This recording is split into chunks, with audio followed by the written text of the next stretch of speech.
नमस्कार, राम राम साथियों। आरपीएससी तरंग के इस प्लेटफॉर्म पर आप सभी का बहुत बहुत स्वागत है। हम पढ़ रहे थे राजस्थान के हिंदू धर्म के त्यौहार, जिसमें हमने 4 जो अपने हिंदू माह हैं उनके बारे में पढ़ लिया था। अब हम बाकी के जो 4 माह हैं उनको इस वीडियो में कवर करने की कोशिश करेंगे। अगर आपको कुछ भी डाउट आता है तो आप कमेंट बॉक्स में ज़रूर लिख सकते हैं, आपका डाउट सॉल्व किया जाएगा। अब हम पढ़ते हैं श्रावण मास के बारे में। तो श्रावण मास को हमने भी डिवाइड किया है कृष्ण पक्ष में और शुक्ल पक्ष में। कृष्ण पक्ष में भी 1 से 15 दिन आएंगे अपने, और इसमें भी अपने 1 से 15 दिन आते हैं। अब यहाँ पे आपको जो 5th डे है मतलब पंचमी, उस दिन याद रखना है नाग पंचमी कृष्ण पक्ष में। और ये नाग पंचमी के दिन मेला कहाँ लगता है? तो मेला ये लगता है मंडोर में, और मंडोर कहाँ पे? अपने जोधपुर ज़िले में स्थित है। इसके बाद में आपको 9 से याद रखना है नेवला नवमी, जिसको नेड्री नवमी भी कहते हैं हम। तो नेवला नवमी आपको 9 से याद रखना है। 11 से 11 आया तो यहाँ पर भगवान विष्णु की पूजा होगी, और इसको कामिका भी कहते हैं। क्या कहते हैं? 11 मतलब कामिका हो गया। अब 15 से आपको क्या याद रखना है? 15 से आपको याद रखना है यहाँ पे इस दिन, अब कृष्ण पक्ष की 15 है तो अमावस्या आएगी। तो यहाँ पे हमारा अमावस्या है, लेकिन मास कौन सा चल रहा है? श्रावण। तो श्रावण में क्या होता है? सावन बोलते हैं इन जनरल हम इसको। तो सावन में सब जगह हरियाली हो जाती है, तो इस दिन अपने आएगी हरियाली अमावस्या। इसको क्या कहते हैं? और इसको पिठोरी व्रत भी कहते हैं। और इसी दिन डिग्गी कल्याण जी का मेला भी लगता है। और ये मेला कहाँ पे लगता है? एक मेला और लगता है, तो ये तो आप कमेंट बॉक्स में बताएं कि डिग्गी कल्याण जी का मेला कहाँ लगता है। और अजमेर के मांगलियावास गांव में कल्प वृक्ष का मेला भी एक लगता है इसी दिन, हरियाली अमावस्या के दिन। अब देखते हैं शुक्ल पक्ष के त्यौहार। तो शुक्ल पक्ष में 3 से आपको याद रखना है, मतलब तीज। 3 मतलब तीज। तो इस दिन क्या है? छोटी तीज मनाई जाती है। और इसी को क्या कहते हैं? छोटी तीज को सावणी तीज कहते हैं, क्योंकि सावन के महीने में आती है। और ये जो सावणी तीज है ये जेपी लिखा है, मतलब जयपुर की प्रसिद्ध है। और यहाँ पे इस तीज से क्या है? त्योहारों का आगमन होता है। और इसी दिन क्या होता है? जो महिलाएं हैं, लड़कियां हैं, उनको सिंजारा और श्रृंगार सामग्री दी जाती है। अब हम तीज के बारे में और थोड़ा डिटेल से भी पढ़ेंगे। तो इसी दिन सिंजारा और श्रृंगार सामग्री भेजी जाती है। और जो भी नवविवाहित जोड़े होते हैं, उनमें जो नवविवाहित महिला होती है वो अपने पियर में आकर ये तीज मनाती है। ऐसा माना जाता है कि इस दिन जो सास बहू है उनको साथ में नहीं रहना चाहिए, इसीलिए ये त्यौहार मनाने के लिए ये जो नवविवाहित महिलाएं हैं वो अपनी माँ के घर पर जाती है और उनके साथ में ये त्यौहार मनाती है। इसलिए उनको वहाँ पर श्रृंगार की सामग्री और मिठाइयाँ वगैरह, सिंजारा, ये सब दिए जाते हैं। और 15 अब शुक्ल पक्ष का 15 है, तो शुक्ल पक्ष का 15 में क्या होगा? पूर्णिमा आएगी। तो पूर्णिमा यहाँ पे देखें तो इसको नारियल पूर्णिमा भी कहते हैं। और श्रावण मास की पूर्णिमा को क्या मनाई जाती है? रक्षाबंधन मनाई जाती है। ये तो आपको अच्छे से याद होगा। और इसी को क्या कहते हैं? नारियल पूर्णिमा के दिन ही यज्ञोपवीत संस्कार भी करते हैं। अब यज्ञोपवीत मतलब जनेऊ धारण करते हैं। क्या करते हैं? जनेऊ धारण करते हैं इसी दिन, श्रावण मास की शुक्ल पक्ष की पूर्णिमा को। अब देखते हैं भाद्रपद मास के बारे में। तो भाद्रपद को भी हमने डिवाइड किया हुआ है कृष्ण पक्ष में और शुक्ल पक्ष में। तो कृष्ण पक्ष के पहले देखते हैं। कृष्ण पक्ष में 3 तारीख को, मतलब तीज को।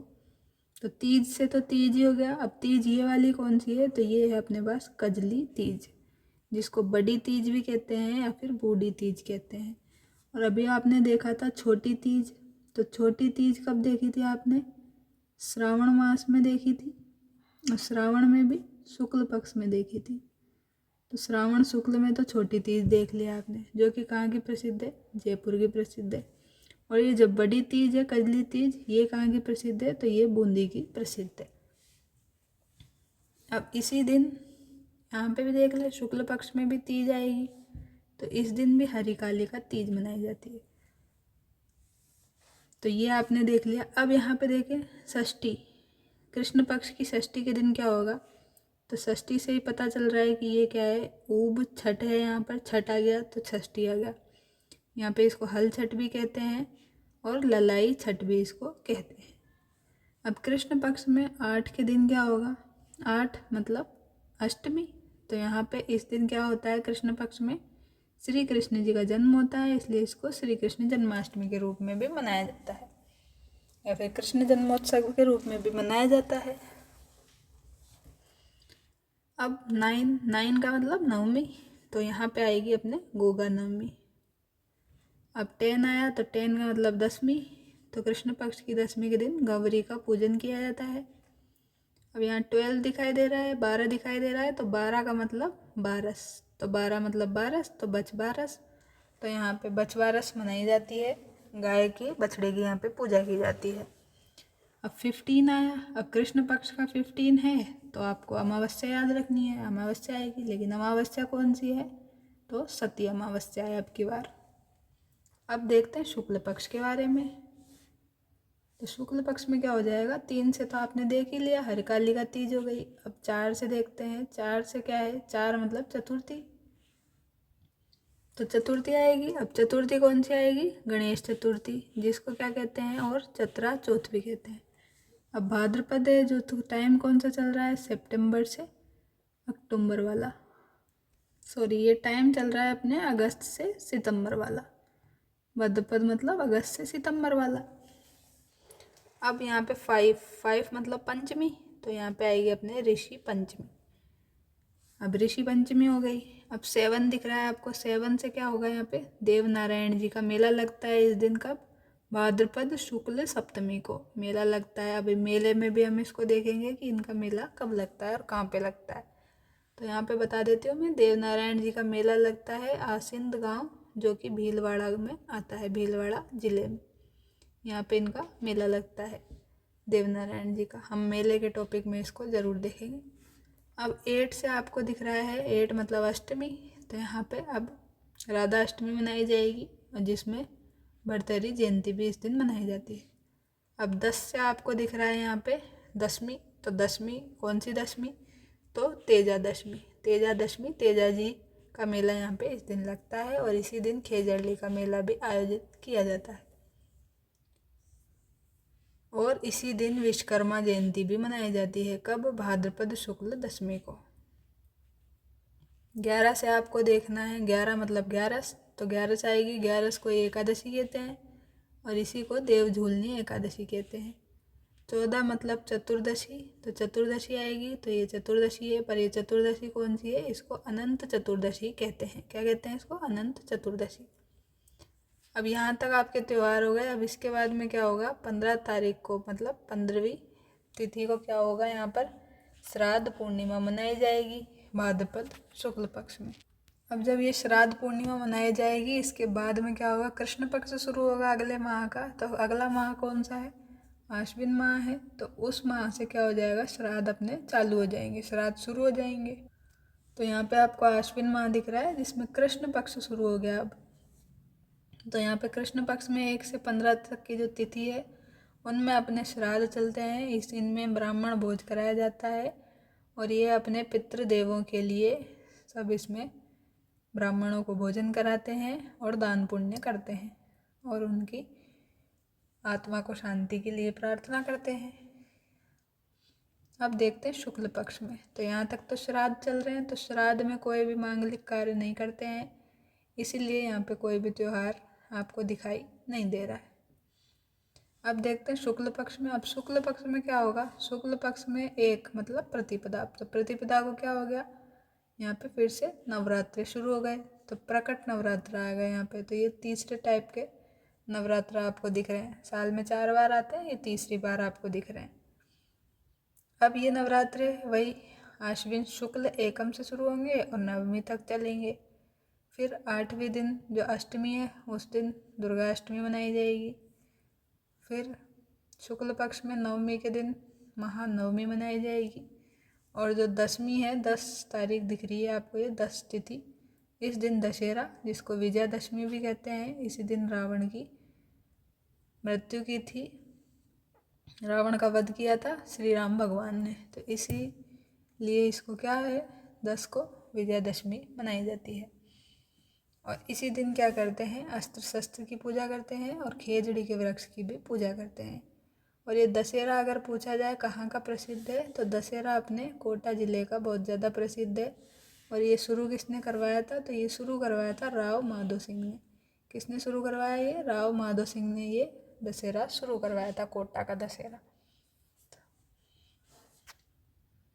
अब दशहरा हो गया, तो इसके बाद में क्या होगा, इसके बाद में दिवाली आएगी। तो दशहरे के बाद में दिवाली आती है। तो दिवाली कौन से महीने में आती है, कार्तिक मास में आती है। तो कार्तिक मास में आपको देखना है यहाँ पर कृष्ण पक्ष और शुक्ल पक्ष। सबसे पहले कृष्ण पक्ष के बारे में बात करेंगे। तो कृष्ण पक्ष में जो चतुर्थी आएगी उसको हम करवा चौथ कहते हैं। और ये जो महिलाएं हैं वो अपने पति की लंबी आयु के लिए ये व्रत करती है। क्या करती है, पति की लंबी आयु के लिए ये करवा चौथ का व्रत महिलाएं करती है कार्तिक कृष्ण पक्ष की चतुर्थी को। अब 11 से अगेन 11 मतलब एकादशी। तो एकादशी आ गई, पर ये कौन सी है, तुलसी एकादशी है अब कार्तिक कृष्ण पक्ष की। तो अब इसके बाद में क्या होगा, तुलसी विवाह हो गया यहाँ तक। अब इसके बाद में 13 तारीख मतलब 13वीं तिथि को क्या हो जाएगा, धनतेरस। धनतेरस मनाते हैं और इसी दिन ऋषि धन्वंतरी का जन्म दिवस भी मानते हैं। अब धनतेरस के दिन क्या होता है, बर्तन लाना शुभ होता है, घर में बर्तन लाना शुभ होता है। तांबे के बर्तन आप ला सकते हैं घर में। लेकिन आजकल के लोग जो हैं वो क्या है, कुछ भी खरीद लेते हैं, इलेक्ट्रॉनिक सामान ले लो या फिर कोई भी सामान ले लो अदर, तो वो धनतेरस के दिन ही खरीदते हैं। चांदी का सामान ले लेते हैं, सोने का ले लेते हैं। लेकिन मान्यता क्या है कि आपको कोई बर्तन लेना चाहिए, जिस बर्तन को आप लेंगे, या तांबे का लिया या फिर आपने कोई भी लिया, जनरल स्टील का भी, तो उस बर्तन में ही क्या है, आप पानी भर कर रखते हैं। और इस पानी भरकर जो रखते हैं, इसी से लक्ष्मी जी के दिन मतलब दिवाली के दिन पूजा की जाती है, इसीलिए ये लाया जाता है। पर आजकल लोगों ने ट्रेंड बना लिया कि इलेक्ट्रॉनिक सामान ले लो, अच्छा है, धनतेरस है, ये है वो है। तो कोई दिक्कत नहीं है, जैसा जिसको उचित लगता है वो वैसा कर सकते हैं। पर मान्यता तो यही है कि बर्तन लेने चाहिए सिर्फ। अब 14 से आपको दिखाई दे रहा है रूप चतुर्दशी, जिसको यम चतुर्दशी भी कहते हैं। और क्या कहते हैं इसको, नरक चतुर्दशी भी इसको कहते हैं। तो 14 से आपको दिख रहा है रूप चतुर्दशी, यम चतुर्दशी। फिर आ जाएगी 15 तारीख। तो 15 को क्या हो जाएगा, कृष्ण पक्ष की अमावस्या हो जाएगी कार्तिक मास की। और आप सभी को भी याद होगा कि कार्तिक मास की कृष्ण पक्ष की अमावस्या को क्या मनाई जाती है, दीपावली मनाई जाती है। तो आप यहाँ पे देख ही रहे हैं कि ये दीपावली मनाई जाएगी इस दिन। और इस दिन केवल लक्ष्मी जी का पूजन किया जाता है। अब लक्ष्मी जी का पूजन इसलिए किया जाता है क्योंकि जो विष्णु भगवान है वो अपने शयन निद्रा में रहते हैं, देव इस टाइम पे सोते रहते हैं। देव जागेंगे अब बाद में, जब हम मनाएंगे देव उठनी एकादशी। इसलिए यहाँ पर केवल हम लक्ष्मी जी की पूजा करते हैं और साथ में गणेश जी और सरस्वती जी की भी कर लेते हैं। पर जनरली जो है लक्ष्मी जी की पूजा का महत्व है। और इसी दिन क्या है, इसी दिन महावीर स्वामी और दयानंद सरस्वती, इनने क्या किया था, निर्वाण प्राप्त किया था। अब देखते हैं शुक्ल पक्ष के त्यौहार। तो शुक्ल पक्ष में जो एकम आएगी, अब दिवाली के बाद में क्या आता है, अभी दिवाली ख़त्म नहीं हुई, अभी दिवाली क्या है अपने 5 दिन तक चलती है।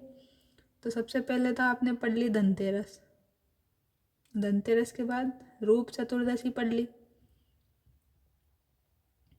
अब रूप चतुर्दशी के बाद आपने क्या देखा, चतुर्दशी के बाद अमावस्या आएगी, तो अमावस्या के दिन ही दीपावली आ गई। अब दीपावली के बाद आप क्या मनाते हैं, गोवर्धन पूजा करते हैं, जिसको अन्नकूट महोत्सव भी मनाते हैं। अन्नकूट मिलता है आपको मंदिरों में, तो गोवर्धन पूजा भी कर ली। इसके बाद में आप मनाते हैं भाई दूज, या फिर जिसे भैया दूज कहते हैं, जो भी है। तो इस तरह से 5 दिन का आपका कार्यक्रम रहता है दिवाली का।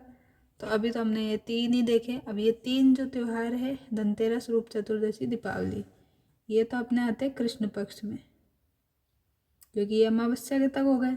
और इसके बाद में जो जाएंगे ये 2 त्यौहार, ये क्या चले जाएंगे, शुक्ल पक्ष में चले जाएंगे कार्तिक मास में। तो इसलिए अब हम इनको शुक्ल पक्ष में देख रहे हैं। तो 1 तारीख मतलब पहली जो तिथि है उसको क्या हो जाएगा, अन्नकूट महोत्सव और गोवर्धन पूजा हो जाएगी। फिर जो दूसरी तिथि है द्वितीया है, उस दिन भैया दूज पूजी जाती है। फिर पंचमी के दिन क्या होता है, लाभ पंचमी, जिसको ज्ञान पंचमी भी कहते हैं, या पांडव पंचमी और सौभाग्य पंचमी मनाई जाती है। इसके बाद में अष्टमी आती है शुक्ल पक्ष की, तो उस दिन गोपाष्टमी मनाई जाती है। ये गोपाष्टमी है, इसको करेक्ट कर ले। तो ये गोपा अष्टमी, तो गोपा अष्टमी मनाई जाती है। फिर 9 आया, 9 से आपको क्या याद रखना है, अक्षय नवमी, कभी क्षय नहीं होने वाली, तो ये नवमी मनाई जाती है। इसके बाद में 11 से आपको दिख रहा है अब देव उठनी एकादशी। क्या दिखाई दे रहा है आपको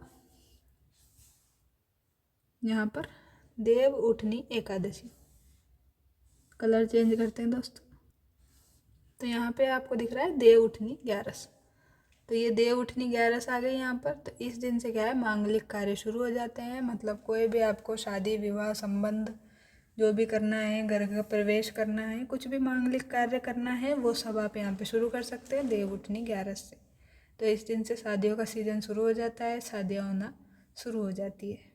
इससे पहले तक बंद रहती है, क्योंकि इसके पहले श्राद्ध पक्ष चलता रहता है और देव सोते रहते हैं, उसमें मांगलिक कार्य नहीं किए जाते हैं। अब इसके बाद में आएगी अपने 15। तो 15 को क्या हो जाएगा, 15 को क्या है, ये महीना ख़त्म हो जाएगा, शुक्ल पक्ष एंड हो जाएगा। तो इस दिन क्या है, छोटी दीपावली मनाई जाती है और इसी को सत्यनारायण पूजा पूर्णिमा भी कहते हैं। और इसी दिन क्या लगता है, पुष्कर में मेला लगता है। तो पुष्कर में, अजमेर में मेला लगता है, जिसको पुष्कर मेले को रंगीन मेला भी कहते हैं। और एक मेला लगता है कोलायत मेला, जो कि कहाँ पे लगता है, बीकानेर ज़िले में लगता है।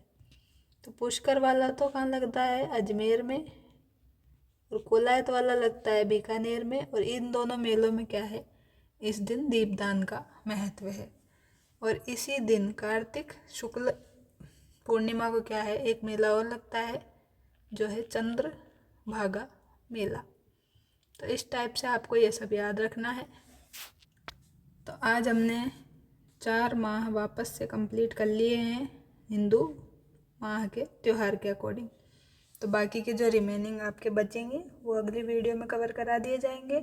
अगर वीडियो अच्छी लगी है तो वीडियो को लाइक कर दें, चैनल को सब्सक्राइब कर दें। मिलते हैं नेक्स्ट वीडियो में, तब तक के लिए थैंक यू दोस्तों।